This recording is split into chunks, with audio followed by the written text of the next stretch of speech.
तपाईँहरूले मलाई यो पोइन्टमा गलत पनि भन्न सक्नुहुन्छ, किनकि इन्टर्नसिप भनेको स्किल बढाउन हो। कुनै पनि जबमा छिर्नको लागि इन्टर्नसिप सिकिन्छ। इन्टर्नमै स्किल खोजौँ भने त कसरी जाने त भन्ने कुरा लाग्न सक्छ होइन।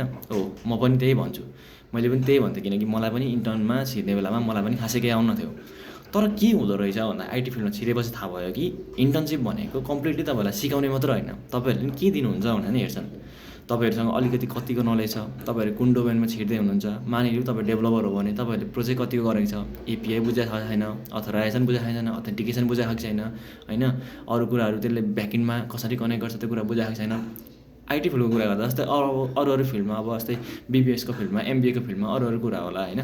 जस्तै अघि मैले एउटा त्यहाँ कमेन्ट हेरिरहेको थिएँ, त्यसमा एक्सेल सिटहरूमा धेरै कुराहरू गरेर जानु हुनुपर्छ, अरू कुराहरू पनि थियो क्या।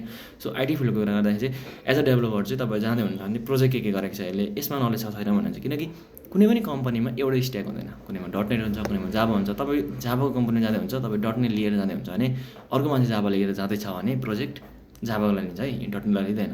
मैले एउटा इक्जाम्पलमा दिएको, जस्तै पाइथनको खोजिरहने नै जाभालाई लिएर काम हुन्छ त, हुँदैन नि त। सो एआई इन्जिनियर भनेको छ भने तपाईँ डेभलपर हो, तपाईँले खत्रै प्रोजेक्ट गर्नुभएको छ भने एआई इन्जिनियरिङको थोरै प्रोजेक्ट गर्नुभयो भने तपाईँलाई एआईलाई लिन्छ क्या।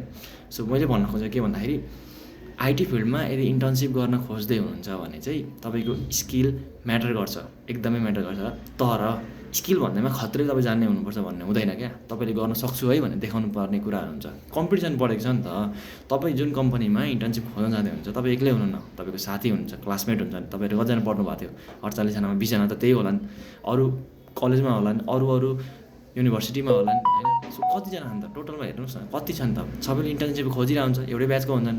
सो त्यो इन्टर्नसिपबाट चाहिँ आफू चाहिँ एक्स्ट्रा भएर निस्किनु पऱ्यो क्या। त्यसको लागि चाहिँ के हुन्छ, प्रोजेक्ट गर्नु पऱ्यो, प्रोजेक्टहरू कसरी गर्ने त्योहरू बुझ्नु पऱ्यो। सिभीमा के देखाउने, मेन चाहिँ के देखाउँदाखेरि चाहिँ फाइदा हुन्छ, के देखाउँदाखेरि चाहिँ मलाई लिने चान्स बढी हुन्छ। इन्टरभ्यू कसरी क्र्याक गर्ने, इन्टरभ्यूमा चाहिँ के चाहिँ गरौँ भने चाहिँ क्र्याक हुन्छ, त्यो कुराहरू बुझ्नु पऱ्यो क्या।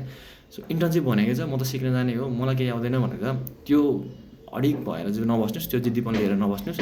आजभोलि कम्पिटिसन टफ भएको छ। इन्टर्नसिप जानुभन्दा अगाडि नै आफूलाई अफ स्किल, आफूले पनि केही स्किल जानेको हुनुपर्छ, यत्तिकै चाहिँ पाइँदैन। सो त्यति नै भन्नु त, see you in the next one.